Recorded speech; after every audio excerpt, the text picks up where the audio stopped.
What's going on, guys? It's Alexa back with another video, and today I wanted to give my thoughts on the release of the 2020 Shelby GT500 that everyone seems to be talking about. Now, of course, behind me, that's a Camaro. Obviously, that's its competition.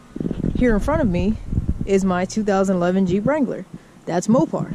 So what do I have to say about Ford exactly? Well, on the contrary, I was really in the market for a Mustang for quite a few years. I ended up with a Camaro, which that'll be in another video.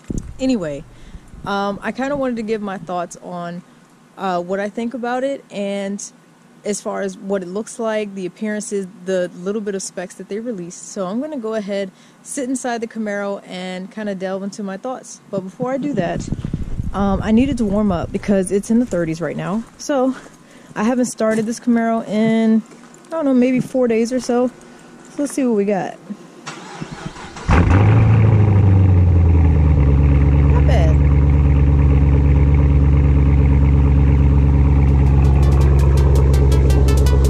Alright, let's get this video started. Woo!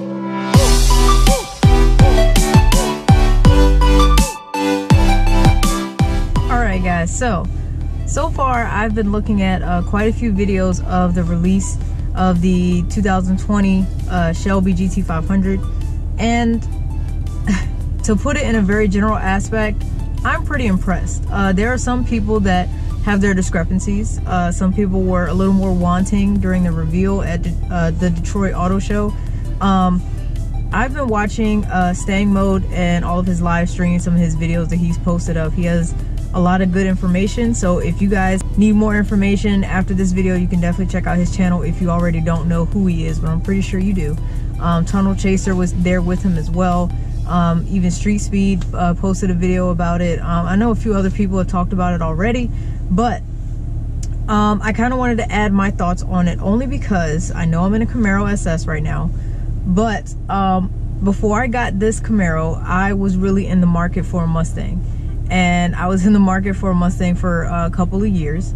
But as I said before, I will talk about why I ended up with a Camaro instead of a Mustang in another video.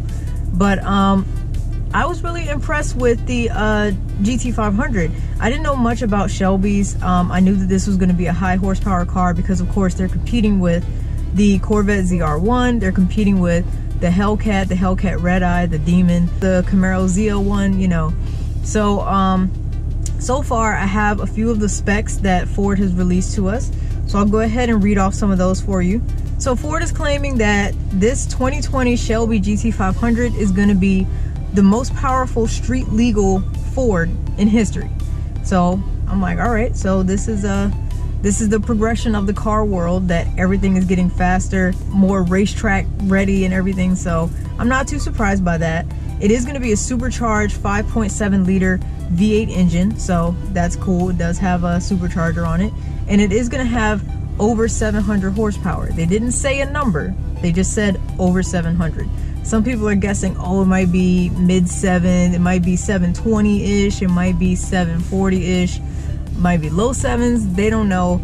And I think people were really expecting that reveal to come out during the Detroit Auto Show. So they didn't give an exact number, they just said over 700. So that could literally be 701 if they wanted it to.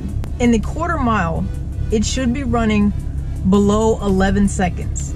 Sub 11 second quarter mile times from the factory is really impressive. So that sounds good. It's going to have the largest front brakes of any American sports car coupe, I would say. So it's going to have huge Brembo brakes, I'm assuming. As far as 0 to 60 times, it's mid 3 seconds. They didn't give an exact number on that either. They just said mid 3s. So either way, still pretty impressive. One of the things that people were a little surprised about is it's going to have a dual clutch transmission in it. A lot of people thought this was going to come in manual. Even I did. But the dual clutch is supposed to be for better performance. It should be allowing for faster shifting. I watched a couple videos about what a dual clutch actually does, and I'm not even going to attempt to try to explain that to you, because if I get it wrong, you guys will butcher me. So it should definitely increase the performance, because you're shifting faster. That means you can climb speed at a faster rate. So I think the car enthusiasts of the world would rather have seen a manual transmission, because it makes it more engaging when you're driving the car down the track, down the drag strip, whatever. It makes it more fun. Some people are wondering, are they gonna have a trim model where it actually comes in manual? So we'll have to see.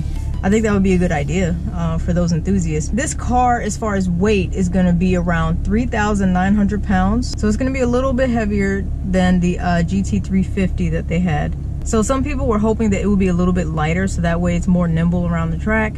But it does have carbon fiber wheels, like the entire wheel. I saw some of the pictures that they had. The entire wheel is carbon fiber. I think that's a cool move. It does make the car a little more lightweight and it does look very unique. However, I'm not a fan of it.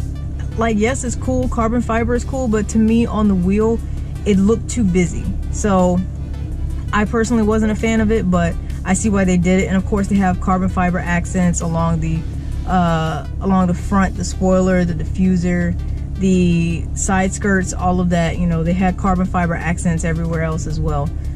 The front grille is very wide open, so I assume that allows for the most airflow. They do have top hood vents as well, so that allows airflow in there. And I did hear them say that they have a rain tray, so that way if it starts raining, you know, you don't have to worry about your engine getting wet. They have a system that reroutes the rain outside of your vehicle. Inside of the vehicle, instead of a gear shift like normal, they have the rotary, they have a dial gear shift. I'm personally not a fan of the dial gear shifts. I know Dodge has some, and I don't know. I'd rather have a stick right here, you know. Yes, my Camaro is automatic. My Jeep Wrangler is manual. So I'm partial to automatic and manual transmissions. I just don't like the dial. I feel like I'm either turning up my volume or I'm turning my heat control, not putting it into park or drive or whatever. So that's a little bit different. I don't know, some people weren't fans of that either, but you know, to each their own. And they didn't give an exact price. Some people are speculating between 70,000 and 80,000 as far as price points. So I would say for what you get, that's pretty good for you know, over 700 horsepower, and it's basically direct competition for the Hellcats and everything like that. You know, Ford, I know they put a lot of engineering and time and thought into this vehicle. So far from what I've seen, I'm pretty impressed. I hope I provided enough video image for you guys, but if you need to see more images or more I guess video of the car on the track driving around, definitely check out Ford's website. Of course, they have all of the information there. I'll link it down below just in case. I already named a few YouTubers that have more information, but I just wanted to get my 2 cents in there, because although a lot of people know that I have a Camaro, they think that I'm automatically against Ford. I'm not a brand person. As you guys can tell, if I had a car shirt, I would be wearing that right now. I do not, because I'm not a brand enthusiast. I am a car enthusiast. If something looks cool, goes fast, and is fun to drive, then I like it. I don't care what symbol is on the front of that car, is basically what I'm saying. So I'm not diehard Chevy or anything, but I am enjoying the hell out of this Camaro. So I don't have a logo shirt right now, so sorry. But would I ever consider buying the GT500? Right now my dream car is a C7 Corvette. Trim model, I don't know yet. I gotta see what I'm working with at the time, but I would really have to see in the future what people are really thinking about it, if there are any problems. You know, there's been a few problems with the 2018 GT fastback models. There's been an engine tick that people have been hearing, so I'm like, is this gonna have a problem because it's like the first generation of something? So I would be a little nervous about that, but I would have to see, because 70 grand for a Mustang is a lot. 70 grand on anything is a lot for most people. So I would really be curious to see what it does in the future. I would love to test drive one, because you guys know I do car reviews, and I'll review anything under the sun if they let me. But that's an expensive car, so I'd have to work a little magic to see if I could test drive a GT500. But either way, I'm pretty impressed with what Ford has brought out. They're really trying to make their statement known in the car industry. So as you know, Dodge has been killing the game, because every 5 seconds they're releasing something that's 700, 800 horsepower, because Dodge is like, yeah, why not? Because we can do it. It's Dodge. Brotherhood of Muscle. So, and of course, Chevy has the ZR1 that they released last year. Was the year before that? Because it's 2019, so can't remember. But I'm curious to see what Chevy's going to do with the Camaro. To see, you know, because obviously that's their direct competition. So is Chevy going to come out with some crazy Camaro ZL1, 1LE, something extra that competes with that? Because Chevy already knows their Camaro sales are not keeping up with the Challenger sales and the Mustang sales. So they need something to spruce up their Camaros. The 2019 facelift didn't do a great job because a lot of people were on the fence about that. I do have a 2019 Camaro review coming out very soon, so make sure you guys stay tuned for that. I'm excited to see what Chevy does in response to this. I'm pretty excited for what Ford has to offer, and I love the way it looks. Like, when I saw the pictures, I think it really looks amazing. Some people don't like the looks, but of course, any model change, you're gonna have people that hate it, you're gonna have people that love it. I really like it. You know, I don't think the front end was too wide or anything like that, but I really like the design change. But yeah, so those were just, you know, my basic thoughts about it from what I've seen so far. They literally released the videos like 24 hours ago. So I've been trying to look at that also while work at the same time. But I wanted to get my opinion out there, if it matters, you know. It gets a thumbs up from me. I see you, Ford. I see what you're doing.